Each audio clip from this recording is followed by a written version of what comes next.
En fait, le vrai pénal, il faut mettre les mains dans la merde, tu comprends? La merde, parce que c'est de la matière humaine. Sniter va être condamné à 6 ans, je crois. Il va se suicider. En fait, j'ai plus d'affinité avec un voleur. Oui. Parce que je comprends comment Oui, on peut ça comprendre, démarche. ouais. Sauf qu'au lieu de lutter avec des armes de l'extérieur, moi je lutte avec le code pénal de l'intérieur. J'écoute le répondeur et il y a une voix de femme qui revendique un assassinat. Il m'appelle en me disant « Maître Giraud, vous êtes au courant, votre client s'est fait assassiner dans le parking en face du palais. » J'ai tout le monde contre moi. T'es l'avocat du diable. J'ai tout le monde contre moi. J'ai même Charlie Hebdo contre moi.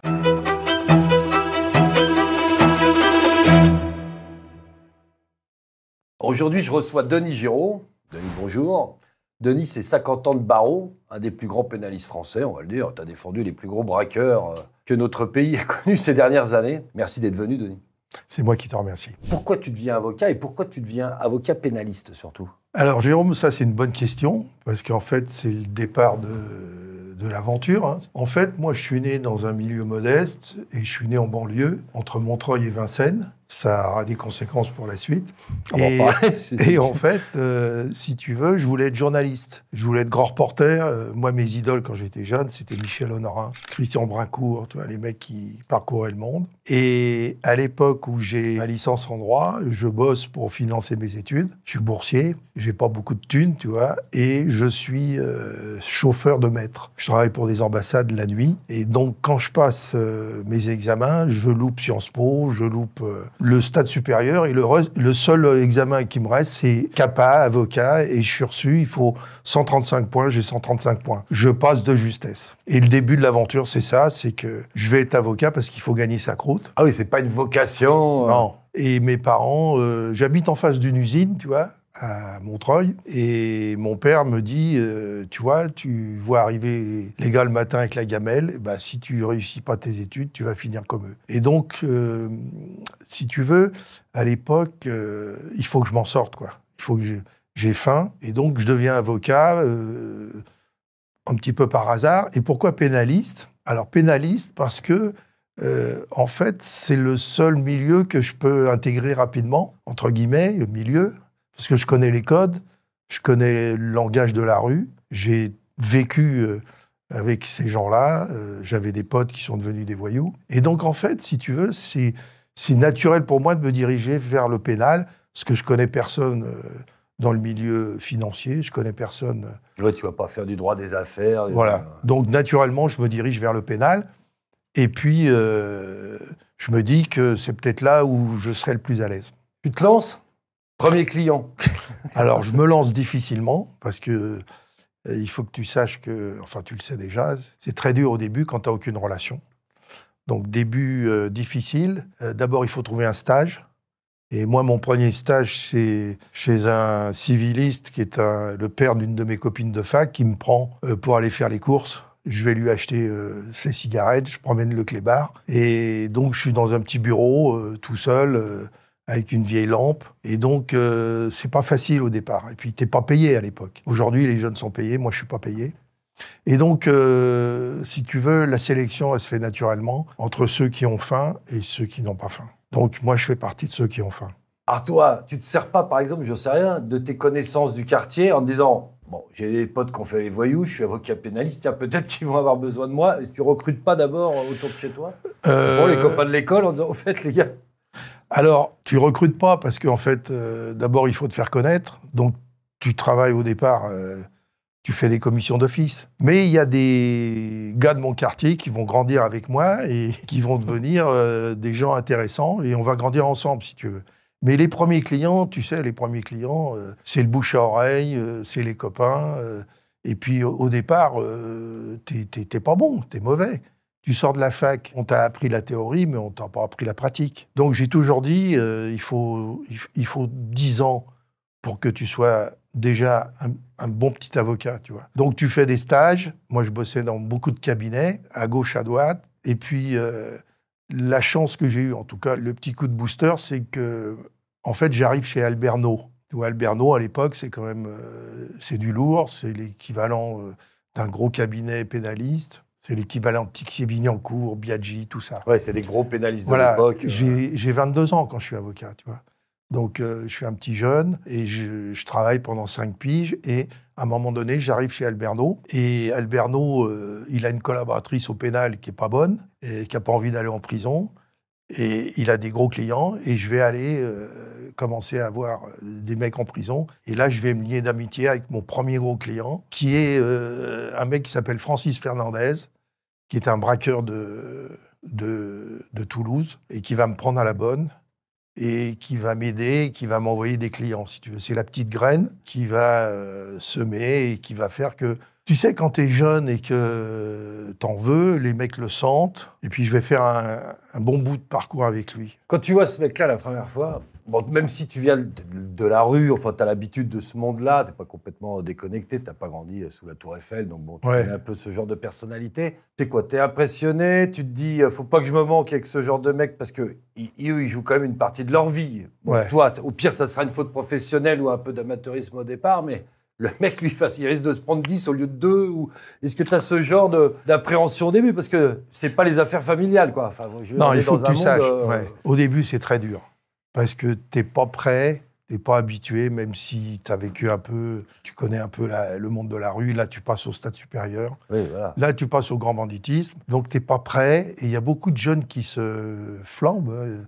Parce qu'ils n'ont pas, si tu veux, les épaules solides. Il y a beaucoup de jeunes pénalistes femmes qui tombent dans le panneau, tu sais, qui tombent amoureuses de leurs clients et qui vont faire des conneries. Rappelle-toi à l'époque, moi j'ai connu l'époque où il n'y avait pas de portique dans les prisons. Les premiers portiques, c'est au moment où il y a une jeune avocate qui va amener une arme en détention à son client. Tu sais, parce qu'elle est tombée amoureuse, etc. Ça perdu en ce moment-là qu'il va y avoir les portiques. Quand tu es jeune, tu es quand même soumis à des influences qui peuvent être néfastes. Et donc, il faut faire gaffe. Tu as les clients qui te font de la poussette, qui essayent d'avoir de toi des... Ça se traduit comment? Je sais pas. T'en as eu des trucs comme ça? C'est quoi? Ouais, j'en ai eu. Ouais, bien sûr. Je sais pas comment ça se passe, par exemple. Quand tu... Le détenu va te dire, maître, vous pouvez me sortir une lettre, vous pouvez faire une commission.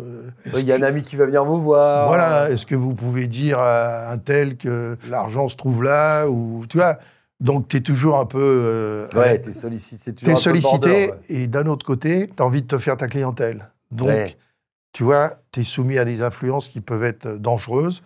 Il faut faire gaffe. Tu es très vite borderline au pénal. Et n'oublie pas une chose, c'est que tu es jeune, tu n'as pas d'expérience, et que tu es seul. C'est-à-dire que contre toi, tu as qui? Tu as les flics qui te loupent pas. On va reparler de ça. Ouais. Après, tu as les magistrats, parce qu'ils sont là pour surveiller quand même si tu fais pas trop de conneries. Tu as les confrères qui sont jaloux et qui te font pas de cadeaux. Qui t'attendent. Et tu as les clients qui te font, comme tu dis, des poussettes et qui te manipulent. Donc, faut apprendre vite. Faut apprendre vite, mais faut être carapacé. Faut être carapacé, faut avoir l'esprit à 3 bandes un peu pour réfléchir comme eux, voir d'où le coup peut venir. Enfin, j'imagine que il y a quand même. T'as des trucs un peu. Pas intérêt d'être trop naïf, quoi. Ouais, t'as des situations un peu foireuses. Où il faut faire gaffe. Ouais, j'imagine. Donc toi, le premier, comme tu m'as dit, Francis Fernandez. Francis Fernandez, ce braqueur toulousain. Bon, lui, il est très vieux quand tu le vois. C'est un mec qui est déjà installé.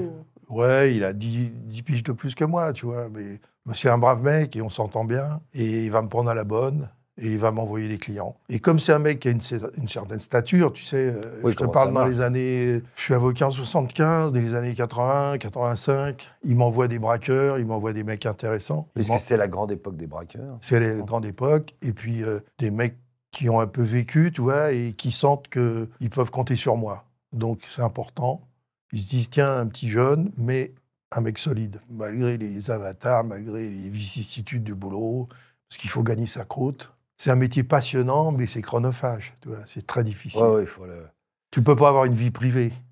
Au début... en plus, les mecs t'appellent à des heures indues. Et puis, tu es obligé de sortir du lot, tu vois. Ouais, il faut être disponible, donc il faut faire un peu plus. Voilà. Ouais. Donc, les 10 premières années, c'est pas évident, mais je suis un petit gars qui a faim. Et à ce moment-là, toi, tu as déjà ton cabinet, t'es comment là? Non, moi, je suis stagiaire pendant... Ah oui, chez No, là. Je suis stagiaire dans différents cabinets. No, il va décéder, malheureusement, mais je vais garder ce fameux client et il va me suivre une grande partie de mon début de carrière. Mais après, je m'installe au bout de 5 ans. Pendant 5 ans, je suis collaborateur dans différents cabinets. Et donc, si tu veux, c'est une période qui n'est pas facile parce que j'ai failli abandonner. Tu as des moments où tu ne rentres pas d'affaires. Et puis, je t'avoue, franchement, j'étais un petit peu différent. Je n'étais pas dans le moule. Donc, j'ai été frappé aux portes des grands cabinets à l'époque. J'ai frappé chez Pelletier, j'ai été chez Leclerc, j'ai été chez Brodin, j'ai été chez Lombard, mais il n'y en a aucun qui m'a pris. Ah oui, ils ne voulaient pas de toi? Non, parce que... Tu avais le saut un peu Montreuil? J'étais pas dans la norme, si tu veux. Ouais. J'étais pas en costard-cravate.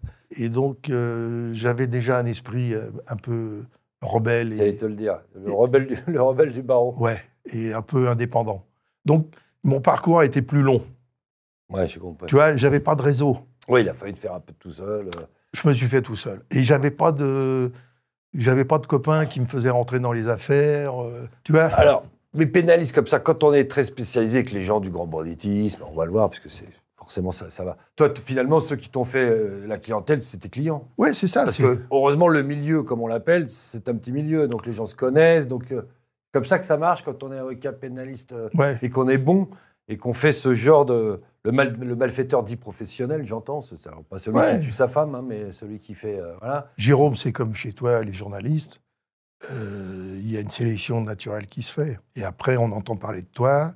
Il faut avoir des résultats. Il faut quand même avoir un peu de résultats. Sinon, sinon les mecs ne te prennent pas. Voilà. Oui. Il faut que tu sois disponible, beaucoup de disponibilité, un petit peu de talent, un peu de chance.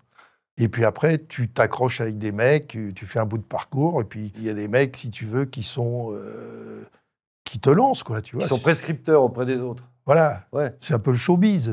Oui, c'est ça. Oui, si tu as la grosse vedette du milieu, voilà. Forcément, les autres vont être tentés de... Voilà. Et moi, ma première chance, si tu veux, ma première rencontre avec un mec complètement hors norme différent, c'est Bruno Sulac. Ah, voilà. Ça, justement, on parlait de Bruno Sulac. Alors, Bruno Sulac, malheureusement, l'a un peu oublié un petit peu, même s'il a fait l'objet de films récemment, etc.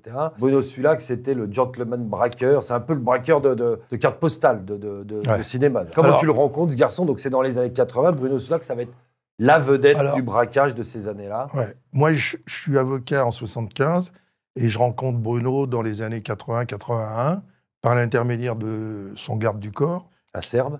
Un Serbe, qui est un mec qui évolue dans le milieu de la boxe, un peu à Paris, tu vois. Et c'est lui qui vient me voir un jour et qui me dit « Tu vas t'occuper de mon petit copain ». À l'époque, personne ne connaît Bruno Sulac. Tu sais, au départ, il fait des braquages de supermarchés en province, etc. Et donc, je vais me lier d'amitié avec Bruno Sulac, qui est un mec qui a à peu près mon âge et qui a une mentalité, si tu veux, très différente du milieu traditionnel, puisqu'il travaille qu'avec son pote, c'est tout. Il fréquente pas le milieu, type très intelligent, très cultivé, et on va se lier d'amitié et on va faire un bout de parcours ensemble. Et donc, je vais devenir son avocat. Juste pour préciser, oui, celui-là, c'est un fils de famille, presque, c'est pas du tout un... Il n'est pas là par déterminisme social, il a été surtout légionnaire parachutiste. Comme son père. Voilà, c'est un militaire à l'origine, et puis malheureusement, un jour de permission, il oublie de rentrer, il est déclaré déserteur, et ça va l'écœurer, il va partir finalement dans le banditisme, dans la marginalité. Ouais, parce que tu sais que l'anecdote, c'est qu'il ne rentre pas et les autres sautent sur Colvézi. Sur Colvézi, voilà. Donc c'est comme ça que ça démarre, il loupe le coche, et il va déserter et il va commencer à braquer des supermarchés pour évoluer après, si tu veux, dans une sphère qui est complètement différente, c'est-à-dire braquage de bijouterie et tout. Et après, ça va devenir du très lourd, très lourd. Toi, quand tu le rencontres, ça se passe comment, cette première rencontre? Bah, comme avec toi. C'est-à-dire qu'on a une relation d'homme à homme. Moi, j'aime bien les mecs entiers, si tu veux. J'aime bien les mecs vrais, qui ne tombent pas autour du pot, qui sont des vrais bonhommes. Et donc, Bruno va tout de suite me séduire. Il va être content d'avoir à ses côtés, si tu veux, un mec comme moi, qui va être solide et qui va lui apporter, si tu veux, un soutien important. Dans la vie, il est comment, ce garçon? Il est plutôt avenant, plutôt charmeur? C'est un mec charmeur. Tous les gens qui l'ont rencontré sont tombés sous son charme. Tu te rappelles du juge Corneloup, qui était le juge qui s'occupait de ses affaires, qui est décédé, mais il est tombé sous son charme. Tu te rappelles de Moréas. Oui, Georges Moréas, qui était le commissaire de police. Qui était le patron de l'OCRB, voilà, qui est tombé sous son charme. Tous les gens qui le côtoyaient l'appréciaient. C'était un type qui avait un charme terrible, un charisme. Oui, beau gosse en plus. Voilà, et il aurait pu réussir dans beaucoup de professions, tu sais. Tu sais qu'à l'époque de sa cavale, quand il part au Brésil, il devient journaliste pour Actuel, le mensuel. Le mensuel de Bizot. Il va faire des articles alors qu'il est en cavale au Brésil, et des articles qui vont être, si tu veux, unanimement appréciés. Ouais, non, c'est un mec hors norme. Braqueur hors norme. Oui, parce qu'il braquait un peu, on l'appelait Jordan Braqueur, il se déguisait en tennisman, des fois, si tu peux raconter un peu le... Bah, écoute, si tu veux, moi, je l'ai connu au top de sa carrière. J'ai connu les bons moments, les mauvais moments, mais les grands moments de Bruno Sulac, c'est l'attaque de Cartier à Cannes déguisé en tennisman. Il rentre avec une raquette, un bandeau, habillé en tennisman. Et c'était un des premiers qui braquait avec un talkie-walkie, avec une oreillette, avec son pote à l'extérieur, qui faisait le vigile, si tu veux. Et donc, il rentrait, il communiquait, c'était un des premiers. Et tu sais que l'anecdote à Cannes, c'est qu'il braque, et je ne sais pas si tu connais Cannes, Cartier, mais bon, c'est sur la croisette. Si tu boucles à gauche ou à droite, tu ne peux pas partir. Bon. Et donc, les flics bouclent tout Cannes, et ils pensent qu'il va repartir, soit en Italie, donc il bloque la frontière, soit en train. Et en fait, il part sur Mandelieu, où il y a un petit aérodrome, et il rentre à Paris en avion, avec le butin. Donc, ça, c'est les bons moments. Il y a aussi les évasions. Les évasions en train, quand il s'évade sur un transfert, quand il est transféré entre Montpellier et je ne sais plus où. En tout cas, bon, il y a 2-3 gars qui viennent le chercher. Et puis, les mauvais moments, c'est Fleury-Mérogis, et puis l'évasion ratée avec le sous-directeur, Sniter, qui, à mon avis, si tu veux, l'a balancé. J'ai toujours pensé qu'il l'avait balancé. Ah, qu'il l'avait balancé, oui, parce qu'on va expliquer comment va finir Bruno Sulac. Alors, en fait, si tu veux, il est incarcéré à Fleury. Il s'est déjà évadé 2 fois. Il s'est évadé une première fois, il a sauté d'Albi. Tu sais que c'est un ancien chuteur opérationnel. Ouais, parachutiste de haut niveau. Voilà, donc il chute, il s'en va, il n'y a aucun problème. En train, donc, les 2 bonhommes, il y a 2 bonhommes qui viennent l'arracher. Et donc, il se fait reprendre bêtement, puisqu'il se fait reprendre à Bayonne. Il est en prison sous un faux nom, et il y a un flic de la BRB qui consulte les fiches des mecs qui se sont fait arrêter récemment, parce qu'ils n'ont plus de nouvelles, ils ne savent plus. Il était en cavale au Brésil. Et en fait, il est revenu, il s'est fait arrêter à Bayonne dans une voiture volée que lui avait filé un Yougo. Et les flics se disent, tiens, c'est marrant, on n'a pas de nouvelles de Sulac, ça ne bouge pas, puisqu'ils ont mis sur écoute la famille, ils ont mis sur écoute tout le monde. Et à 2 jours près, si tu veux, il allait sortir sous caution. Et donc, ils le reconnaissent. Ouais. Ils le reconnaissent, et donc il se fait transférer à Fleury. Et alors là, il n'y a plus de transfert. Les juges viennent l'interroger à l'intérieur de la prison. Et il me dit, Denis, je vais partir. Et je lui dis, ça me paraît quand même difficile, vu les conditions dans lesquelles tu es enfermé. Et il me dit, j'ai le sous-directeur, j'ai un maton, et je vais partir par la grande porte. Et en fait, si tu veux, le plan qui a à moitié réussi, c'est que le sous-directeur Sniter vient lui ouvrir la cellule. Ça, c'est jamais vu. Oui, t'as pour le coup, oui. Ouais, Sniter vient lui ouvrir la cellule. T'as un maton qui est un ancien commando de marine qui met des explosifs à l'intérieur de la cellule pour faire croire qu'il est parti en faisant exploser la cellule. Et en fait, Sniter est censé l'amener jusqu'au bureau administratif. Tu sais, à l'époque, à Fleury, il n'y a pas de grillage. Donc, il quitte sa cellule et il n'y a pas de grillage, il n'y a pas de porte. Oui, il n'y a pas les grilles dans les couloirs. Voilà, donc tu arrives jusqu'au bureau administratif et il monte au premier. Et Sniter prend sa voiture et Bruno est censé se laisser tomber gentiment. Premier étage, il y a 2-3 mètres, tu vois. Et il doit partir dans la voiture du directeur. Dans le coffre de Sniter. Et malheureusement, en fait, Bruno, au lieu d'accéder au premier, la porte est fermée, il monte au deuxième, et il se retrouve au 2e étage, donc c'est beaucoup plus haut. Et il a un talkie-walkie. Et Sniter, quand il prend sa voiture, au lieu de voir si tout va bien, si Bruno est dans le coffre, il s'en va tout seul. Il arrive chez lui, il habite pas trop loin. Et là, si tu veux, il y a quelqu'un qui est censé accueillir Bruno et qui lui dit comment ça se fait, qu'est-ce qui se passe, tu vas retourner le chercher. Et je pense, je n'ai pas la preuve, mais je pense qu'il est revenu et qu'à ce moment-là, si tu veux, il a dû balancer en disant j'ai fait une connerie, etc. Puisque tu sais que par la suite, il va y avoir 5-6 matons qui vont monter au 2e étage. Ouais, le trou, ouais. Ils vont soi-disant dire qu'ils ont entendu un bruit en allant chercher un café. Et en fait...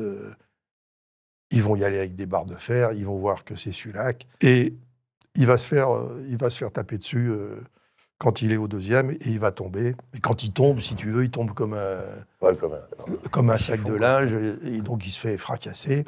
Et les 2 gendarmes qui sont en bas, les gendarmes qui font les rondes, tu sais, vont lui mettre 2-3 petits coups de crosse qui vont l'achever. Donc il meurt, les reins éclatés, le foie éclaté, fracture du crâne. Et tu sais que moi, pendant 8 jours, j'ai pas le droit de le voir. On m'interdit de le voir. On interdit. Ah oui. Interdiction totale. Et donc, ce fameux Sniter, si tu veux, pour moi, il s'est déballonné, il est revenu, il a dit j'ai fait une bêtise, et c'est là qu'ils sont montés. Et tu sais que ce gars-là va être condamné aux assises, ce qui est très rare, hein. La pénitentiaire n'en a pas beaucoup parlé. Le maton va être condamné aussi, mais lui, il se tient bien, et c'est un ancien commando de marine, donc c'est un mec comme ça. Et Sniter va être condamné à 6 ans, je crois. Il va se suicider. Voilà l'histoire de Bruno. Un mec qui m'a beaucoup marqué. Il y en a un autre qui t'a marqué, là, si je enchaînais, mais le militaire, Michel Crutel. Alors, le militaire... Parce que, alors, on parle de ça parce que c'est les... Toi, alors, quand même, pour qu'on enchaîne un peu tout ça, c'est que tu vas te spécialiser dans le grand banditisme, on va dire comme ça, comme avocat pénaliste. Tu pourrais faire les crimes passionnels, comme on appelait ça maintenant. On appelait ça les féminicides. Toi, tu fais le malfaiteur de profession, donc le braqueur. On comprend un peu comment ils te viennent, tous ces gens. Alors déjà, toi, je vais faire une petite digression. Est-ce que ça te plaît ? Est-ce que, je fais exprès d'employer ce terme, ça te fascine à l'époque ? Est-ce que ça t'amuse, ce milieu-là ? Est-ce que parfois ça t'effraie ? C'est quoi où tu te dis, bon, de toute façon, j'ai commencé là-dedans, maintenant, c'est comme si moi, je me disais, bon, je vais pas devenir journaliste en agriculture à mon âge, tu vois. Bon, donc maintenant, je continue. Même si j'aime toujours ça, je vous rassure. Toi, qu'est-ce que tu te dis quand tu te retrouves avec cette clientèle-là ? Chouette ? Merde ? Aïe ? Tu vois ? Alors, déjà, ça me plaît, parce que vaut mieux quand même, quand tu te lèves le matin, faire un truc qui te plaît. Je vais te le dire. Ça me plaît. Je préfère les braqueurs que les violeurs. Donc, je plaide pas sur des affaires de viol ou de pédophilie. Ça m'intéresse pas. Ouais, trop En fait, les mecs m'intéressent pas, si tu veux. Ouais. J'ai pas d'affinité. J'ai plus d'affinité avec un braqueur. En fait, j'ai plus d'affinité avec un voleur. Oui. Parce que je comprends un petit peu comment on peut ça comprendre, démarche.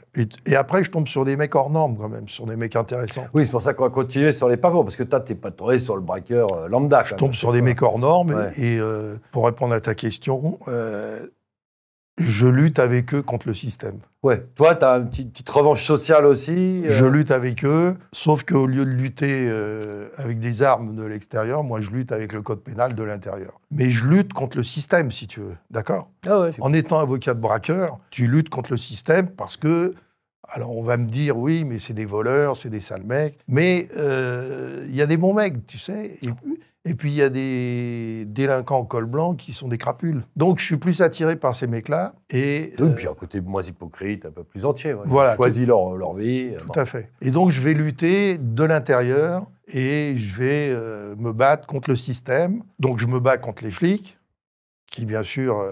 ça, on va en parler, parce que là, j'imagine que tu deviens... vont pas me faire de cadeaux. Vous êtes un peu les bêtes noires, vous les pénalistes, les avocats de voyous, comme on appelle ça, comme ils appellent ça d'ailleurs, on va en parler. Ils m'ont jamais fait de cadeaux. La bête noire. J'espère que t'as jamais eu à porter plainte pour un cambriolage chez toi, parce que sinon t'es reçu, là. Ils me respectaient, mais ils m'ont pas fait de cadeaux. Ouais. Et s'ils pouvaient me faire un petit coup de vis, ils me le faisaient. Voilà. Tu luttes contre les magistrats, qui sont parfois des magistrats très durs. Et puis, tu luttes contre le système. Parce que le système, tu sais, c'est pas à toi que je vais apprendre ça, Jérôme, que le système, il broie les mecs. T'es broyé. Le nombre de fois où je me suis dit, quand même, ce mec-là, il morfle et il n'y a peut-être pas assez de preuves, etc. Tu vois. Tu disais un truc intéressant. Tu dis, je lutte contre le système, ou on lutte ensemble contre le système, mais tu dois subir l'opprobre des magistrats, de la police, et puis aussi d'une partie de la corporation. Parce qu'il y a une espèce de tampon, l'avocat de voyou, il n'y avait pas une espèce de... Ouais. On vous regarde un peu comme des... Ouais, t'as raison. Quasi limite les bêtes noires du barreau. Non, Bien mais sûr, voilà, bien sûr. justement, je voulais que tu me parles un peu de ça, ce statut, où Ouais, tu sais l'avocat des voyous. ouais, t'es pas très considéré. Et en fait, si tu veux, dès qu'on peut te faire sentir que tu t'occupes des voyous, tu vois, on te le fait sentir. Et c'est pour ça que c'est intéressant, parce que moi, ça m'a toujours motivé, c'est qu'en fait, le vrai pénal, tu vois, le vrai pénal, il faut mettre les mains dans la merde, tu comprends? La merde, parce que c'est de la matière humaine. Là, tu malaxes. Et il y a beaucoup de jeunes qui veulent faire du pénal, mais tu vois, ils veulent pas se mouiller. Ouais. Ou alors, j'en ai connu, ce qu'ils font, ils font du pénal mondain, tu comprends? Ouais. Donc, ils prennent des belles affaires, ils passent à la télé, et ils font 2-3 petits tours de piste. Il y en a plein. Voilà. Mais c'est pas ça le vrai pénal.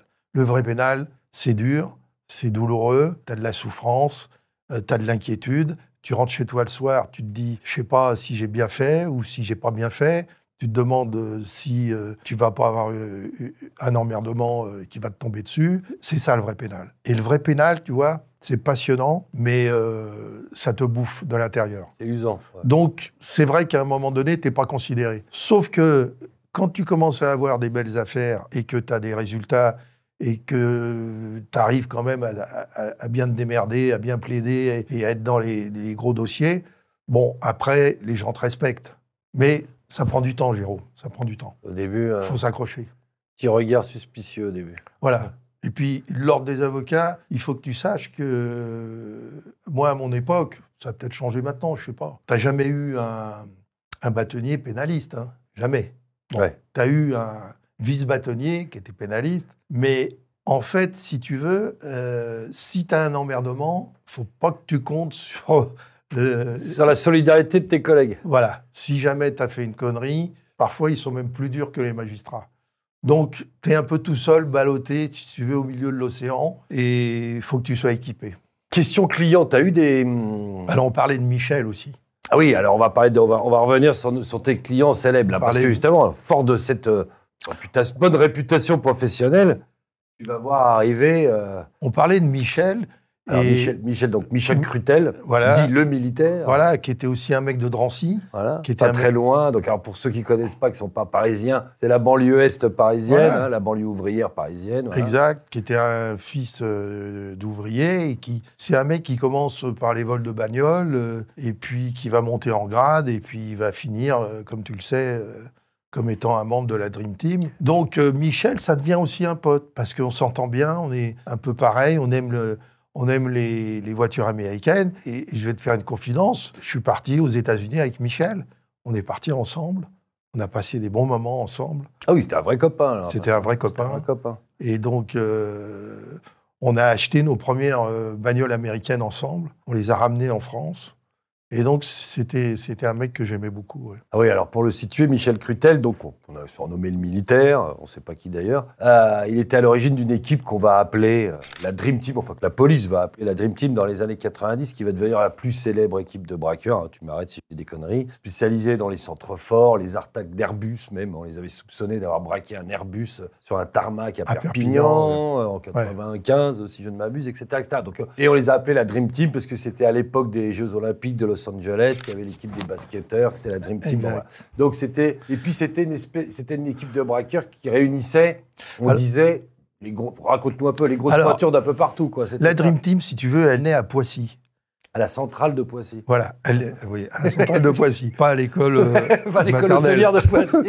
Elle naît à la centrale de Poissy, où tu as des mecs de différentes régions, différentes équipes, qui se retrouvent, qui purgent des peines. C'est des peine d'association de malfaiteurs. Michel, à l'époque, c'est pour un problème d'armes. C'est des mecs qui purgent 5-6 ans, tu vois. C'est pas des peines non plus rédhibitoires. Et donc, il va y avoir les mecs du 93, il va y avoir Michel Crutel, Stéphane Lay, qui sont au départ très potes. Il va y avoir des Lyonnais, il va y avoir des Corses, il va y avoir des Marseillais. Et tout ça va faire que ça va donner lieu, si tu veux, à cette fameuse équipe qui va sortir, et ils vont mettre, si tu veux, ils vont s'unir pour mettre en œuvre leurs compétences naturelles, tu comprends? Et ça devient une équipe terrible, quoi. Oui, redoutable. C'est une équipe qui va braquer. Donc là, après, tu vois, on rentre dans le stade ultime, on est sur les centres forts, on est sur les braquages de fourgons. La Dream Team, si tu veux, c'est toutes ces équipes qui travaillent ensemble et qui vont faire les plus gros braquages dans les années 2000. Oui, 90-2000, ouais. Voilà, jusqu'à Gentilly, tu vois. Oui, moi c'est ça, 2000, décembre 2000. Oui, c'est une agglomération de compétences, on va dire que c'est les quelques spécialistes français du braquage qui se réunissent. Parce que oui, tu parlais de centre-fort, peut-être pour juste préciser, la centre-fort, c'est là où tous les fourgons blindés ramènent l'argent, ou d'où ils partent, etc. Donc soit on braque le fourgon blindé, soit on braque l'espèce de coffre où ils viennent déposer l'argent. Il va y avoir plusieurs variantes, si tu veux, à l'époque. Tu as les attaques de centre-fort, donc carrément à l'explosif. Tu as les attaques de fourgons qui sont en province ou dans la région parisienne, qui pètent à l'explosif. Et tu as aussi les prises d'otages de directeurs d'agences de banque qui se font prendre en otage chez eux. Une partie de la famille est prise en otage. Et les mecs vont braquer les coffres. Oui, on emmène le directeur pour qu'il ouvre. Donc ça, c'est les trois variantes à l'époque qui font très mal. Hein, Oui, parce que là, on est encore, ça c'est pour recontextualiser, dans les années 80-90, on n'est pas encore dans le stup à tout crin qu'on connaît aujourd'hui, tous ces gens de quartier, etc. Il y a encore un banditisme dit à l'ancienne, et voilà, qui se consacre, c'est la banditisme de voleur. Enfin, le banditisme, c'est du vol. Moi, j'ai connu ça. Voilà, oui, toi, je suis en immersion totale avec ces mecs-là, et donc on est dans ces années-là. Le stup n'est pas encore là, ou alors il y a un petit peu de cheat, mais... Ouais, c'est un peu résiduel, ouais. Ça commence à venir du Maroc, mais à l'époque, si tu veux, les braqueurs sont les numéros 1. Ouais, c'est l'élite du crime organisé, quoi. Voilà, exactement. Et tu as des équipes qui font des très, très belles affaires. Toi, alors, t'es potes avec certains, parce que ces types humainement, voilà, tu peux être ami avec. Est-ce qu'il y en a qui t'ont plus... tu vois, bon, je sais pas, quand tu les voyais rentrer dans le bureau, tu disais, merde, celui-là, j'aurais préféré pas l'avoir dans mon carnet d'adresse. Je sais pas, parce qu'il y a quand même, il n'y a pas que des mecs sympas. Alors, là, on parle de Robin des Bois, il y a quand même des vrais psychopathes, des mecs dangereux. Enfin, c'est quand même un monde, c'est une faune, une jungle, hein, quand même s'il y a la mentale, même s'il y a tout ça. Tu sais, je vais te dire, Jérôme, c'est comme la vie. C'est-à-dire que tu rencontres des mecs bien et tu rencontres des mecs qui sont pas bien. Oui, des crapules. Et donc, tu dois faire gaffe parce que tu sens la différence tout de suite. Il y a des mecs qui sont très vicieux, qui peuvent te manipuler et te mettre dans des situations qui ne sont pas du tout sympathiques. Il faut que tu aies le cœur solide. Et il y a des moments où c'est un peu compliqué. Parce qu'effectivement, tu as des mecs qui cherchent que des salades et des emmerdes. Et tu sais, il y a un dicton qui dit il y a des mecs, ils ont des solutions pour chaque emmerdement. C'est exactement ça. C'est-à-dire que dès qu'il y a un emmerdement, on va soi-disant t'aider, etc. Et puis, en fait, tu vas t'apercevoir que tu es dans la merde. Ouais. Et ces moments-là ne sont pas faciles. Tu as du mal un peu à dormir, etc. T'en as eu beaucoup, toi ? J'en ai eu, comme tout le monde. Ouais. Comme tous les confrères. Parce qu'on n'en parle pas, mais on en a. Oui, oui, forcément. Des coups de pression, des coups de machin, des coups de chaud, des mecs... Ouais. Alors, tu as aussi parmi les confrères des mecs qui font des saloperies. Hein. Oui, à l'inverse, tu as des clients mécontents légitimement. Oui, parce que tu as des confrères qui franchissent un peu la ligne jaune et qui peuvent prendre des honoraires d'une manière un peu injustifiée. Compris. Donc, il peut y avoir des retours de bâton. Tu en entends parler. Et puis, tu vois un mec qui, pendant quelques mois, disparaît au barreau, tu te demandes ce qui s'est passé. Mais bon, en général, les confrères sont plutôt corrects, mais tu as des sales mecs aussi. Hein. Quand tu disais, je suis parti par exemple aux États-Unis acheter mes bagnoles avec Michel, toi justement, tu te permettais d'avoir des amitiés, enfin tu vois, tu peux te dire, bon, je préfère séparer le pro du privé, voilà, comment ça... Ça vient naturellement, c'est-à-dire que tu peux... Pas moi de te dire le tu rencontres un mec et puis tu as des affinités, et puis tu aimes le sport, ou tu aimes les voyages, ou tu aimes les bagnoles, voilà, ça va te rapprocher. Après, si tu veux, chacun sa vie. Bon, tu sais ce qui se passe, tu sais ce qu'il fait, et il sait que tu es avocat, qu'il ne faut pas non plus... oui, que chacun, ça, voilà. Voilà, mais bon, ça t'empêche pas, tu peux aller manger un morceau, tu peux partir en vacances si ça te plaît. Ce qu'il faut, c'est faire gaffe où tu mets les pieds, quoi, tu vois. Il faut pas non plus trop rentrer... Oui, trop te sentir dans l'affectif. Mais bon, ça n'empêche pas que c'est des mecs qui ont des vies quand même différentes. Et moi, ça me plaisait. Voilà, ça me plaisait. Et je préférais peut-être avoir ce type de relation que d'être avec un mec qui avait une vie banale. Bon, ça n'empêche pas que... Il y a moins de choses à te raconter le soir. Voilà, et puis je vais te raconter une anecdote. Tu te rappelles que celui-là, qu'à un moment donné, il braque en plein Paris alors qu'il y a Mitterrand qui reçoit... Donc, il y a des forces de l'ordre, enfin bon... Paris, noyauté de flics. Et donc, il tape. Je pense qu'il tape au milieu d'après-midi, je pense. Et à 6 heures, j'entends sonner à la sonnette au cabinet. Et j'ai pas de rendez-vous. Et mon cabinet, c'est Alésia, tu sais. C'était, à l'époque, je suis resté 25 ans. Dans le 14e, dans le sud de Paris, voilà. À la place Alésia. Et j'ouvre la porte, c'était Bruno Sulac. Donc, il me dit... ça va? Je lui dis, écoute, je sais pas, c'est à toi qu'il faut que je demande ça. Et on a discuté un petit moment. Il m'a dit, est-ce que tu as l'heure? Je lui dis, ouais, j'ai l'heure. Bon, voilà.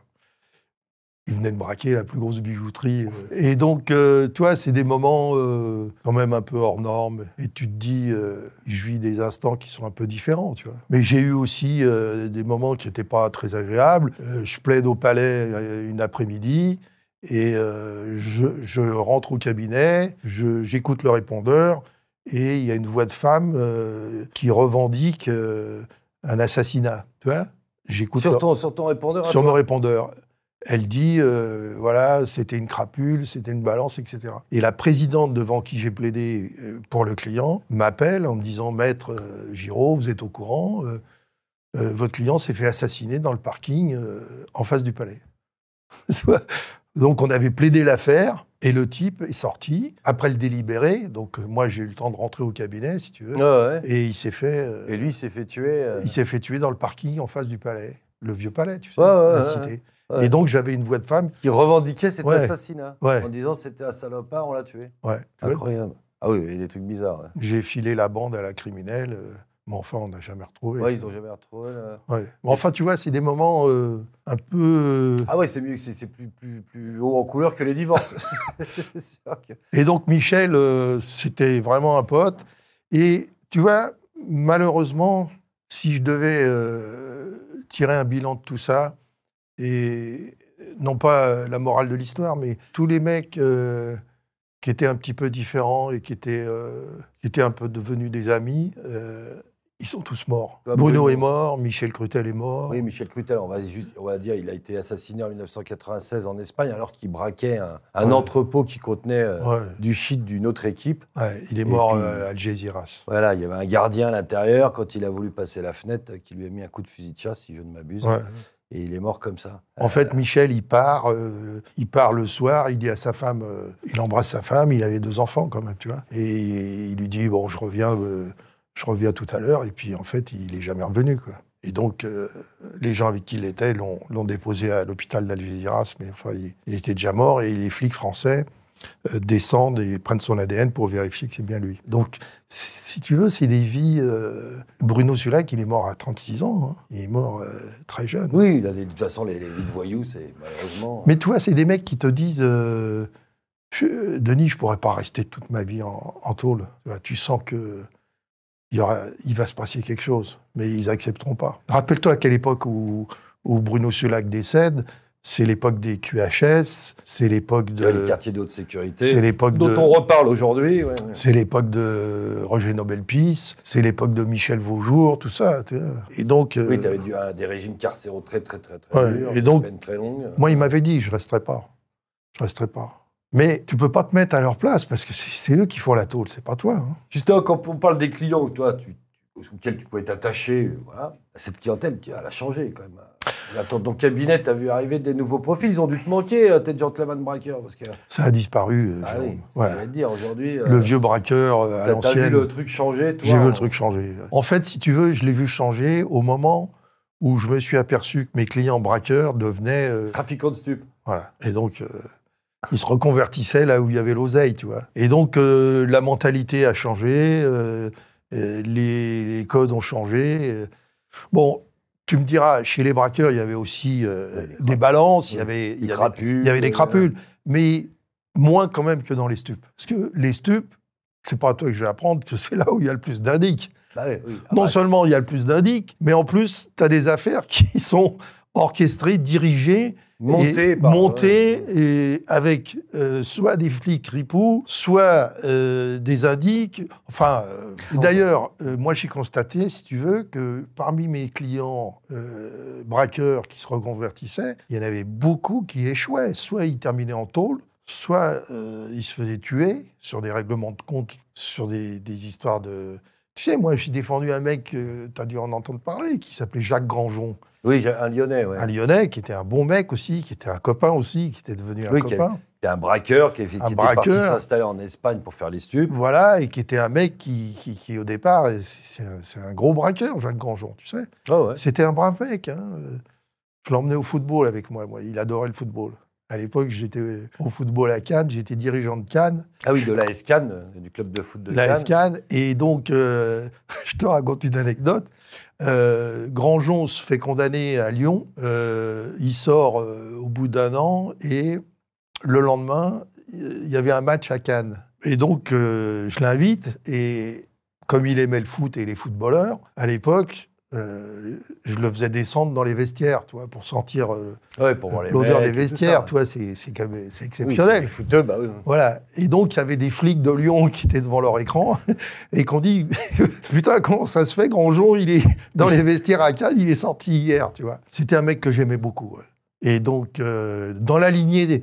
Tu vois, dans la lignée des braqueurs. Ouais, des crutelles. Et donc, il s'est reconverti dans le stup et malheureusement, il a mal terminé. Oui, il a été abattu en Sevilla avec sa femme en Espagne. Ouais. Voilà. Donc, si tu fais le bilan, tous les mecs qui, à l'époque, dans les années 90, 2000, braquaient, soit ils ont terminé sur des lourdes peines, soit ils se sont reconvertis un petit peu dans les stupes, mais ça s'est mal terminé. C'est pas leur truc. Non, c'est pas leur truc. Bah d'ailleurs, ils avaient plutôt commencé par braquer un peu la crutelle. Tous ces braqueurs, ce qu'ils savaient faire, c'était braquer. Donc quand ils ont commencé à se mettre dans les stupes, ils ont plutôt été braquer un peu, les trafiquants de stupes, on va bien quand même le dire. Il y avait des trucs qui n'étaient pas clairs. Voilà, c'était plutôt ça. Ça devenait un peu glauque. Chasser le naturel, il revient au galop. Ça devenait braquer les trafiquants plutôt que trafiquer. Bon, voilà, donc ça aussi... mal fini comme ça. Et puis, tu avais les affaires aux faux flics aussi, tu sais. Oui, alors, les faux condés, comme on dit. Aux faux flics, ou alors on arrêtait... Oui, alors aux faux flics, on expliquait, hein, vous faites passer pour des policiers, mettez un giro, un brassard, une carte, hop, contrôle, et puis vous volez les mecs. Il y a eu pas mal de Parisiens qui l'ont fait. Ouais. Tes copains de Montreuil, là, t'en as eu comme client finalement? C'est pour boucler un peu la boucle, tes copains de l'école, tu les as retrouvés? Parce que Montreuil, on va quand même le préciser, c'est malheureusement pour cette municipalité une des capitales du milieu parisien, en tout cas, voire français. Il y a comme ça des villes... C'était. Bon, maintenant voilà, c'est terminé, mais disons que dans ce banditisme un peu à l'ancienne, il y avait Aubervilliers, il y avait Montreuil... Il y avait Montreuil, oui. Il y avait la banlieue sud. Il y avait Villejuif. Oui, voilà. La banlieue sud, Villejuif, Vitry. Voilà. Où là, tu avais, à l'époque, j'étais tout jeune, les frères Dieudonné, Joe Horn, j'étais l'avocat de Cheval, Lepage, voilà, toute l'équipe de la banlieue sud. Voilà, Pouquit, Ségovia, tout ça. Voilà, ça, j'ai connu ça quand j'étais très jeune. Oui, c'était ces capitales-là du milieu. Et toi, tu étais originaire d'une des plus importantes. Et moi, j'étais dans le coin. T'en as retrouvé, toi, on n'est pas obligé de donner des noms, hein, mais... Des copains de la cour d'école que tu as retrouvés aux assises après? J'en ai retrouvé, quelques-uns. Ouais. Tu en as eu en client en direct? On a grandi ensemble. Voilà. J'imagine. Et après, alors, si on attaque Montreuil, on arrive jusqu'aux frères. Donc là, les frères, ça aussi, ça a été un moment de ma carrière, puisque j'étais l'avocat des frères Ornec, et j'étais aussi ami avec eux, tu vois. Bon, j'ai vu grandir Marc. Marc, je l'ai connu, il était tout jeune. Et je l'ai vu grandir, et puis après, ils ont fait appel à mes services. C'est l'époque, si tu veux, les frères, Momo à mi-mère, Lagelé, tout ça, tu vois. Oui, tout ce qu'on appelait la bande de Montreuil. Donc je plaidais pour eux, parce qu'au départ, on était sur des... Au départ, c'était des braquages de poste, rappelle-toi. Ils se font arrêter, notamment Momo se fait arrêter, je crois, sur le braquage de poste de Charenton. Charenton, je crois. Ouais. Et puis c'est des gens de ta génération. C'est des gens de ma génération. Et je les ai suivis et je les ai vus grandir, entre guillemets. Voilà. Ah, tout le monde Mais a grandi ensemble. j'étais proche d'eux parce que je connaissais un peu leur vie, je savais d'où ils venaient. Et puis, on s'appréciait mutuellement, voilà, tu vois. J'ai une question qui n'a rien à voir. La première fois que tu vas plaider aux assises, Je fais dans mon froc. c'est ça que c'est ça que je me doutais un peu de la réponse, mais je t'avoue, raconte-moi ça. Je fais dans mon froc. C'est quoi l'affaire? Tu te souviens? une affaire... ah bah là, c'est curieux parce que c'est une affaire de viol, puisque en fait, si tu veux, à l'époque, j'ai pas de clients et je joue au foot avec l'équipe du Palais. Il y avait une équipe qui jouait au foot formée de magistrats et d'avocats. Donc moi, j'adorais le foot et d'ailleurs, je me suis blessé gravement en jouant au foot avec l'équipe du Palais. Et donc, j'avais un pote qui était secrétaire de la conférence. Et tu sais qu'à l'époque, enfin c'est toujours le cas, les secrétaires de la conférence, ils ont les plus belles commissions d'office. C'est-à-dire... Oui, c'est eux qui... C'est eux qui héritent des belles affaires, entre guillemets. Donc moi, j'avais pas d'affaires. Moi, je défendais des Sri Lankais à la 23e, tu vois. Et ils m'avaient filé une affaire pour que je puisse plaider aux assises. Et donc, c'était une affaire de viol. Un mec, je crois, qui avait violé une petite nana qui était dans le 12e. Et j'ai plaidé cette affaire. Ça doit être la seule affaire de viol que j'ai plaidé dans ma vie. Mais j'ai dû être très, très mauvais. Et c'est très dur. Hein. C'est... La première fois, tu dors pas, tu bouffes pas. Et puis, tu es tout seul, quoi. Je veux dire, si tu n'es pas dans un grand cabinet où tu as un maître de stage qui t'explique, et encore, le maître de stage, il faut qu'il ait le temps de t'expliquer. Hein. Sinon, c'est démerde-toi. Tu comprends? Et donc, voilà, tu te fais sur le tas et c'est dur. C'est dur. Et tu te souviens combien il avait pris? 5 piges. Bon, à l'époque, c'était un bon tarif pour les violeurs. À l'époque, bien, ça allait. Mais tu sais, c'est la grande salle de la cour d'assises à Paris. Bah, très bien. Avec les dorures en bois, tout ça. C'est impressionnant. C'est impressionnant, oui. Parce que, tu sais, t'as pas été formé. En fait, tu sais pas. Et puis, je vais t'expliquer, en fait. Ce qui est important, quand tu es jeune avocate, c'est de trouver ton style. Et le jour où tu trouves ton propre style, tu as un déclic.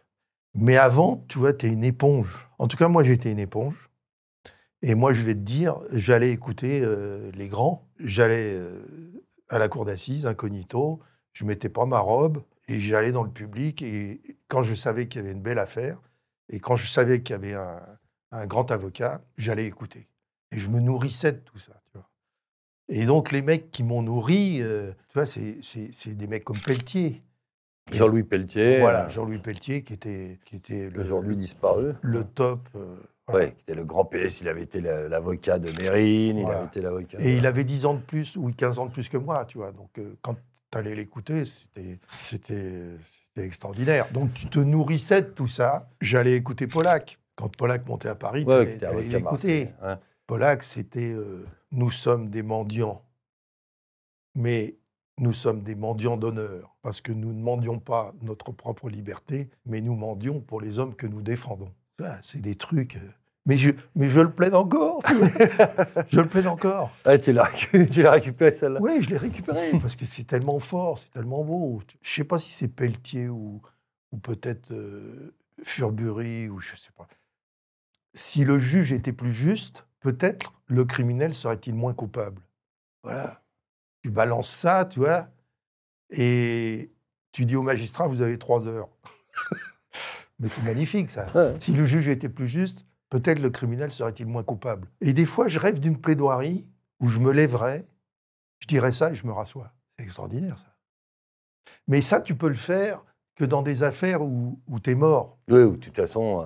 Tu vois? Oui, je comprends tout à fait. Il n'y a rien d'autre à plaider. Voilà. Mais moi, souvent, je me dis, dans des affaires, tu sais, médiatiques où tout est joué d'avance, je me dis, mais il faudrait qu'il y ait un avocat un jour, mais c'est dans le cas où tu plaides coupable, c'est-à-dire que tu ne plaides pas les circonstances atténuantes. Il faudrait qu'il y ait un avocat un jour qui se lève et qui dise, voilà, si le juge était plus juste, peut-être le criminel serait-il moins coupable. Tu te rassois, les gens sont scotchés. Et j'ai le sentiment qu'à un moment donné, si tu faisais ça, dans une affaire qui le permet, hein, si tu faisais ça, tu mettrais la société face à elle-même. Parce que souvent, l'avocat de la défense donne bonne conscience à la société. Parce que ce qui est paradoxal, Jérôme, c'est que des fois, tu plaides très bien, tu as une très bonne défense, tu as été super bon, et tu morfles. Ouais. Ça veut dire qu'à la limite, c'est la prime au talent. C'est-à-dire, comme vous avez un bon avocat et tout, on va vous défoncer parce que de toute façon, vous le méritez. Tu vois ? Et des fois, moi, j'ai vu des plaidoiries nulles. Déjà, il y a des jours où tu n'es pas en forme. Tu es comme un sportif de haut niveau. Ouais. Et j'ai vu des confrères nuls et ils avaient des bons résultats. C'est-à-dire qu'en fait, il y avait une espèce de prime au fait que, bon, il n'a pas été bien défendu, il va moins morfler. Le pauvre, on va lui mettre un peu moins parce qu'il était qu'une chèvre. Voilà. Mais mon idée, qui m'a toujours taraudé, c'est si l'avocat se lève et se tait dans des affaires qui sont des affaires terribles, hein, des affaires où, tu vois, des affaires de récidivistes, de pédophiles, de meurtres d'enfants, enfin des saloperies, quoi, tu vois. Et tu te lèves et tu te rassois. Ben, la société, elle est face à elle-même. Et les jurés, à un moment donné, ils sont obligés de prendre leurs responsabilités. C'est pas qu'il n'y a pas eu de défense, c'est que la défense, elle est raisonnable. Elle est consciente qu'elle ne sert à rien, tu vois. Parce qu'il y a des moments où tu ne sers à rien. Alors, ce qui m'amène à 2 questions, j'en avais 2. J'avais la première, tu as dit, jusqu'à ce que tu trouves ton style. Toi, c'était quoi ton style ? C'est quoi ton style ? Mon style ? Ouais, tu as dit, tu galères jusqu'au moment où tu trouves ton style comme avocat. Mon style, Ouais, c'est toi, c'est quoi ? Pitbull. Toi, c'est la version... Ouais, faut les prendre et pas les lâcher. Ouais, faut les mordre et... Ouais. Puis d'ailleurs, tu t'aperçois très vite que plus tu es un avocat, je ne vais pas le dire...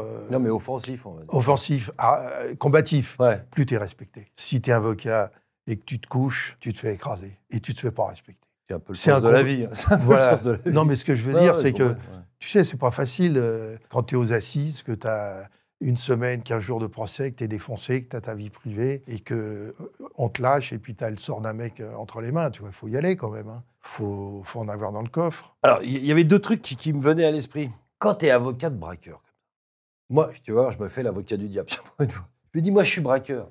Est-ce que je prends Denis Giraud, dont je sais que tous les magistrats vont se dire, putain, s'il agit... Bon, en même temps, les mecs sont tirés si je m'exprime mal, mais... Tu vois, je me dis, putain, si je veux me faire passer pour un innocent, est-ce que je prends un avocat de criminel endurci, plutôt ? Tu vois, très bon pénaliste, que prennent tous les ténors du milieu, etc.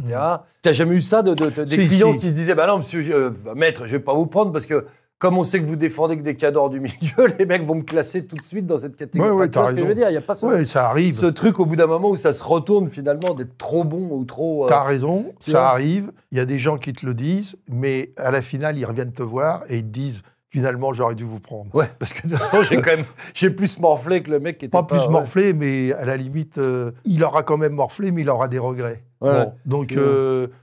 c'est vrai que ça peut arriver, et puis t'as pas forcément un mauvais résultat quand t'es un avocat combatif. C'est une question, c'est voilà. savoir. Ouais. Mais en général, je vais te dire, vaut mieux avoir un bon avocat.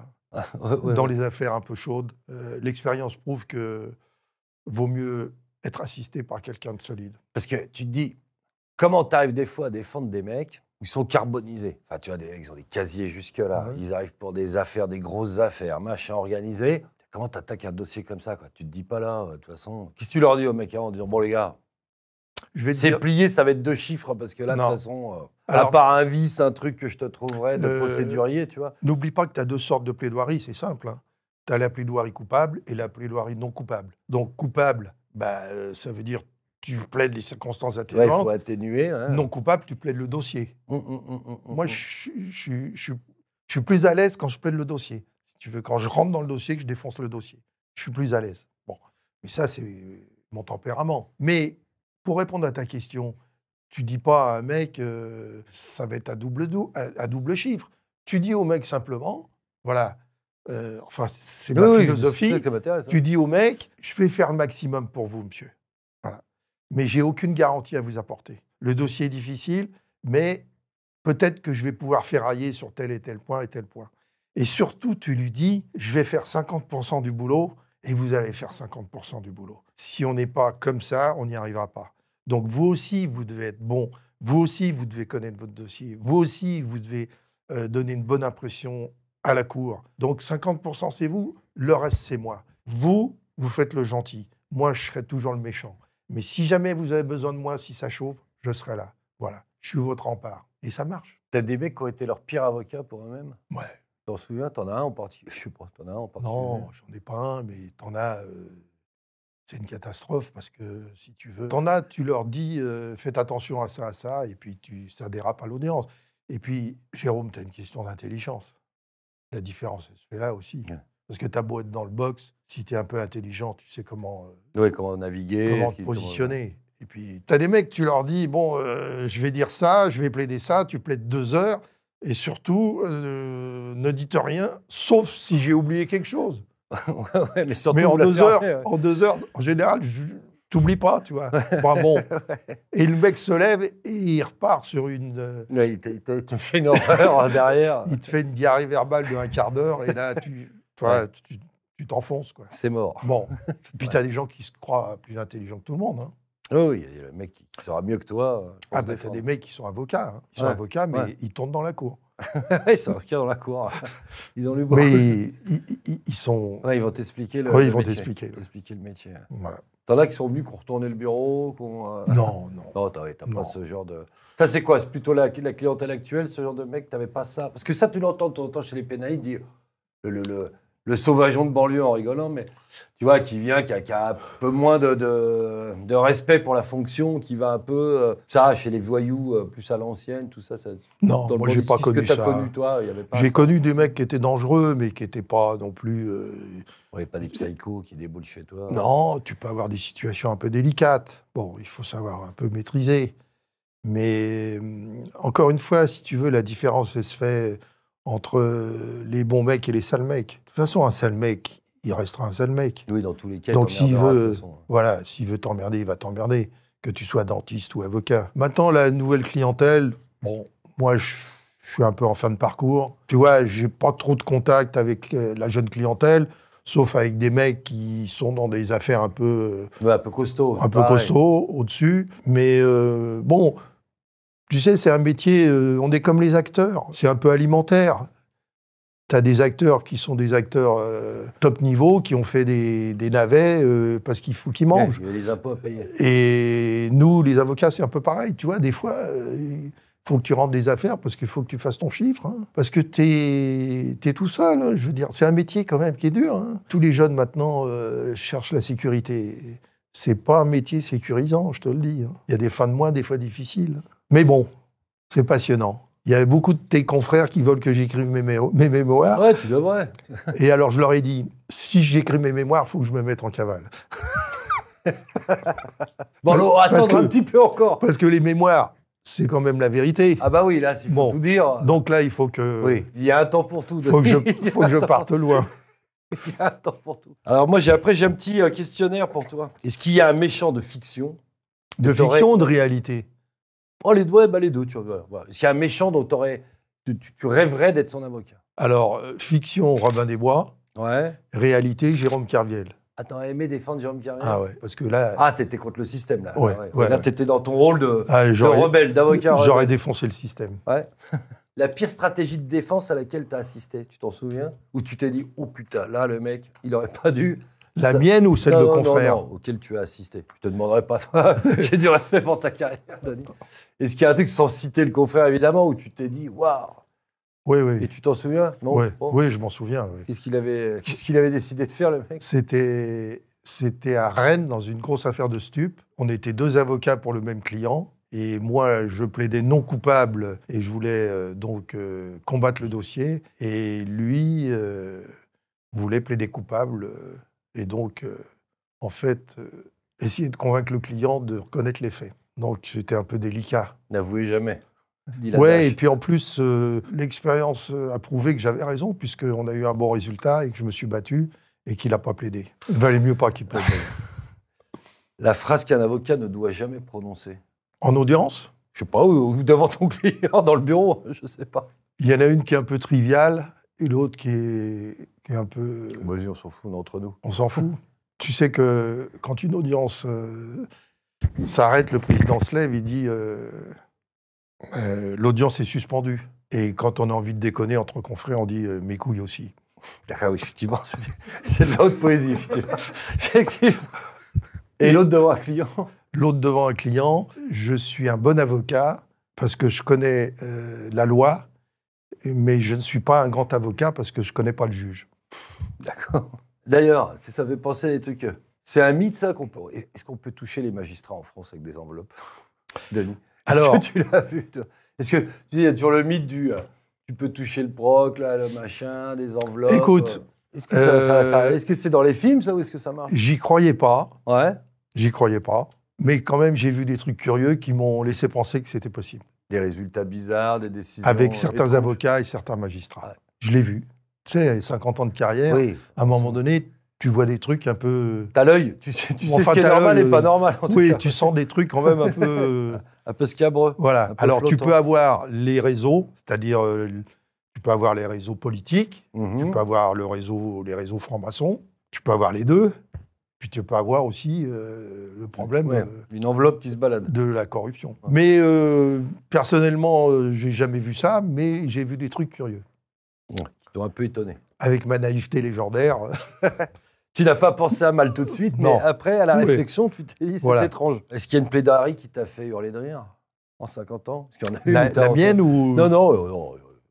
Non, ça peut arriver. Ouais. Non, est-ce que t'as... il y a... Oui, j'ai le souvenir d'une jeune avocate qui devait avoir 3-4 ans de barre et qui plaidait et qui s'arrêtait parfois et qui disait au président d'une manière tout à fait naïve, qui disait « Je ne sais plus ce que je voulais dire ». Donc c'était assez... Oui, c'était pas très bienvenu. pas terrible. C'était pas très bienvenu. Ah oui, il y en avait un. Est-ce qu'il y a un truc où tu es arrivé aux assises et tu t'es dit, ah bon, de toute façon là, c'est paumé d'avance, on va dans le mur, le client il est mort. Je lui dis pas tout de suite, mais enfin il est mort. Ou Oui, je ça lui dis m'est tout de arrivé. suite, honneur. Mais Oui, ouais, ça m'est arrivé. truc où tu sais que c'est Ouais. le mec qui va au pilori de toute façon. Bah, je vais te donner l'exemple. C'était l'affaire la plus difficile que j'ai plaidée dans ma vie. C'était l'affaire Sohan. Tu te rappelles de l'affaire Sohan? C'était l'affaire de la petite qui avait été brûlée vive dans une cité à Créteil. C'est très bien. Et donc, on est dans les années 2000. Je suis l'avocat du petit jeune qui l'a brûlé. Et si tu veux, j'ai tout le monde contre moi. Tu as été l'avocat du diable. J'ai tout le monde contre moi. J'ai même Charlie Hebdo contre moi. Je m'en rappelle parce que j'avais reçu plusieurs journalistes qui étaient venus me voir avant l'audience. Et en fait, tous me faisaient comprendre que j'étais mort, quoi. Le client était mort et à la limite, pourquoi je le défendais, tu vois. Et j'avais discuté avec la journaliste de Charlie Hebdo à l'audience et même elle était contre moi. Et quand j'ai senti ça, j'ai dit, merde, je suis mal barré quand même. Et j'ai eu un bon résultat. Combien il avait pris, lui? 25 au lieu de perpète. C'était l'affaire la plus difficile de ma vie. C'est une affaire qui est... Alors justement, celle-là, tu vois, c'est marrant parce que, bon, tout le monde a droit à une défense. Tout le monde, Ouais. mais par moments, tu as des mauvaises défenses et tu as des défenses quand même très, très difficiles. Tu vois, par exemple, celle-là, ça m'a marqué. J'arrivais à l'audience le matin, j'avais tout le monde contre moi, toute la presse, toutes les télés. J'avais ni pute ni soumise. C'était le début, tu te rappelles Fadela Amara, ni pute ni soumise. Donc j'étais un pestiféré. Et j'arrivais en scooter à l'audience à Créteil, parce que j'habite à côté. Je me disais, putain, mais je vais faire demi-tour, barre-toi. Tire-toi, qu'est-ce que tu fous là? Parce que je vais me faire défoncer. Ouais, et tous les jours, je me faisais défoncer. La présidente était horrible. J'avais une partie civile qui était un confrère, qui était un bon confrère. Et c'était difficile. Justement, dans ce genre de client, t'en as où tu t'es dit, je peux pas? Les violeurs et les affaires de pédophilie. Ça, je prends pas. Ouais. Ça, j'aime pas. Les affaires glauques, sexuelles, tout ça. Ouais. Ça, j'aime pas. Ouais, t'arriveras pas à t'investir dans le dossier, t'arriveras Non. pas à être en Non, empathie, entre guillemets. Ouais, j'aurais pas d'affinité. Ouais, bah, Ouais. il faut une forme d'empathie quand même avec le client pour essayer de bien le défendre. Ou... Je préfère un J'imagine. mec qui rentre dans une banque et qui... Alors, il y a une hiérarchie. Je préfère un mec qui rentre dans une banque, mais qui tire pas, qui donne pas des coups de crosse. Ouais. Tu vois ce que je veux dire? Oui, bah oui. Voilà, Bruno Sulac, c'était l'exemple type. Et puis après, t'as Mais des ça mecs descend, qui rentrent dans des banques et qui tirent. Bon, j'ai connu aussi ça, pour rien, pour des conneries. Mais pédophilie, viol, tout ça, non, c'est pas ma partie. Si tu devais te faire un peu un bilan, d'après toi, de l'état de la justice après 50 ans de barreau, là, qu'est-ce qui te... Alors, 3 choses. D'abord, la justice est bien malade. On le voit actuellement. Avec les délais, j'ai jamais vu des délais pareils dans des affaires. Tu as des mecs qui passent 4, 5 ans après, même s'ils sont libres, tu vois. J'ai des affaires qui traînent depuis 4 ans, 5 ans. Donc, la justice est malade, manque de moyens, manque de politique pénale, manque de greffiers, manque de magistrats. Manque de tout. Tout ça, on est sinistré. Franchement, on est sinistré. Ça, c'est la première observation. Deuxième observation, ce qui m'a marqué, si tu veux, si je faisais le bilan, c'est la perte de temps. J'ai perdu beaucoup de temps. J'ai attendu. Tu attends. C'est un métier où tu attends. Aux audiences, tu attends. T'es convoqué à 13h30, tu vas passer à 19h. Tu sais que pendant le Covid, Jérôme, j'ai été convoqué à une audience pendant le Covid. J'ai été convoqué à 13h30, je suis passé à minuit et demi. Et on était dans le couloir avec les gants, les masques, et on devait être éloignés les uns des autres. Il y avait 40 avocats qui attendaient. C'était honteux, tu vois, c'était honteux. Et à minuit et demi, le président, quand je suis rentré je suis passé l'avant-dernier. Quand je suis rentré, il m'a dit « Vous ne serez pas long, maître ». Tu vois. Donc on attend. J'ai perdu beaucoup de temps à attendre devant les cabinets d'instruction, dans les audiences, en prison. J'ai ce sentiment que j'ai perdu beaucoup de temps, où j'aurais pu être efficace, tu vois, où j'aurais pu... Et ça, je pense que c'est malheureux parce que les magistrats auraient pu trouver des solutions, tu vois, pour éviter que tu sois convoqué, qu'on soit tous convoqués à 13h30, 14h, et qu'il y en ait qui passent à 20h, tu vois. On pourrait s'organiser, mais ça n'a jamais été fait. Ça, c'est la deuxième constatation. Troisième constatation, il y a une sorte de mépris qui s'est installé entre les magistrats et les avocats. Voilà. Moi, j'ai connu l'époque où tu allais, tu passais au Vieux Palais, tu cognais la porte. Tu pouvais toujours discuter. Tu vois, tu avais des vieux de la vieille qui te recevaient, qui discutaient, qui aimaient bien, qui parlaient des affaires et tout. C'est terminé, tout ça. Tu vois ? Maintenant, il y a un fossé. Maintenant, il y a le bunker. Tu ne peux plus voir un magistrat sans rendez-vous, et encore, le rendez-vous peut te lever de bonne heure pour l'avoir. Donc, je sais pas. Ça s'est déshumanisé. Ouais, ils ont une autre formation, et ils ont peur de nous, ils veulent pas de contact avec nous, ils ont peur des avocats pénalistes. Si tu veux, il y a un fossé qui s'est creusé, et je constate ça, malheureusement. Est-ce que tu as une astuce secrète pour désemparer les juges ? Mon charme. Ton charme ? Ouais. Un mythe judiciaire que le cinéma exagère toujours. Est-ce qu'il y a des trucs qui te font hurler, des clichés cinématographiques qui te font hurler ? L'amitié dans le milieu. Ah, ça m'intéresse. Cette espèce de mythe Ouais. et de légende sur l'amitié, la solidarité des voyous. Ouais. C'est très rare. Un mec qui tombe en détention, c'est très rare. Enfin, ça arrive encore, mais c'est rare qu'il soit assisté, c'est rare que ses potes le lâchent pas, c'est rare qu'il n'y ait pas des coups de balance. Donc, l'amitié dans le milieu... C'est bon pour le cinoche, quoi. Ouais, la réalité est beaucoup plus dure. Est-ce que tu as un trait commun à tous les grands voyous, criminels, truands que tu as vus ? Est-ce qu'il y avait un truc où tu t'es dit, tiens, c'est marrant, ils ont tous le même trait de personnalité ? Ou rien ? La recherche de la liberté. Oui, au-delà de pas aller en prison, tu veux dire ? Ouais, la recherche de la liberté. Dans un absolu de liberté. Ouais. Pas de règles, pas de ni Dieu, ni maître, ni boulot, ni contrainte. Voilà, la recherche de la liberté intégrale et lutter contre le système. Eux, ils luttent à leur manière. Oui, bon, oui. Même s'ils ne l'intellectualisent pas, voilà. Il y a de toute façon une forme de lutte contre le système. Voilà. Toi, au début. Ouais. Et moi, je lutte contre le système à ma manière. Enfin, j'ai le sentiment. Une erreur classique que font les accusés ? Croire qu'ils sont innocents. J'allais dire croire qu'ils sont meilleurs que leur avocat. Croire qu'ils sont innocents ? Ouais. C'est pratiquement...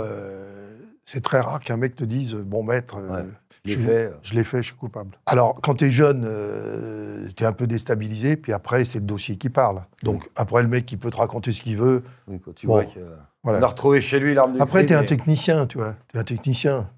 C'est-à-dire, tu rentres dans le dossier, c'est comme si tu... Oui, c'est comme si tu allais réparer une voiture. Tu cherches la panne, tu cherches où on peut colmater, tu cherches est-ce qu'on peut plaider. Tu es en train de creuser un puits, et puis il y a le pétrole qui va sortir. T'as compris ? J'ai compris. Merci de d'être avec toi, Jérôme. Non, merci d'être venu, en tout cas. Et puis on attend tes mémoires. Hein. On les lira quand tu seras loin en cavale, mais on attend. C'est toi qui vas les écrire. Hein. Avec grand plaisir. Merci à tous de nous avoir suivis, puis on se retrouve bientôt pour le prochain numéro. Hein.